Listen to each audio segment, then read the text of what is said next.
بلکہ یوں میں کہوں کہ یہ جو آیت ہے یہ نیند کی چابی ہے، یہ نیند کی گولی ہے، جس کو نہیں وہ لے لے، استعمال کرے۔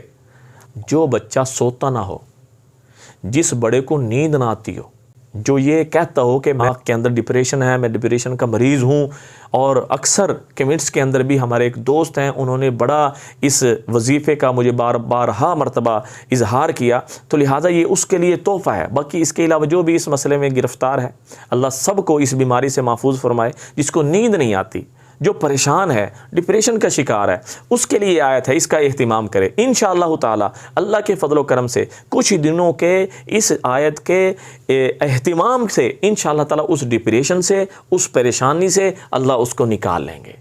اس کو کرنا کیسے ہے؟ ہر نماز کے بعد بھی اس کو اہتمام سے پڑھے، اور ایک پانی کا گلاس یا بوتل رکھ لے، ہر نماز کے بعد اس کو 11 دفعہ پڑھ کے اس آیت کو اس پانی پہ بھی دم کر لے، اس کو پیتا رہے۔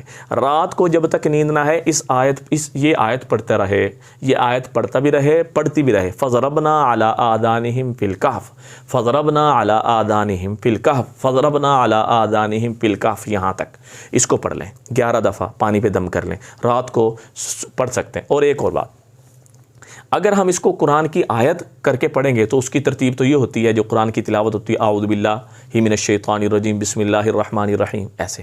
اگر ہم اس کو عمل سمجھ کے پڑھیں گے تو عورت جو ہے، وہ عورتیں جو حیض کی حالت میں وہ بھی اس کو پڑھ سکتی ہیں، وہ بھی اس کو اگر نیند نہیں آ رہی، ڈپریشن ہے، پریشانی ہے، کوئی اس طرح کے معاملات میں، دماغی معاملات کے اندر جو ہے نا جی بندہ جو ہے نا جی ان کا شکار ہے، تو یہ آیت فَضَرَبْنَا عَلَىٰ آذَانِهِمْ فِي الْكَهْفِ بہت ہی مجرب اور بہت ہی مؤثر ہے، بہت زبردست ہے، اس کو اپنا لیں۔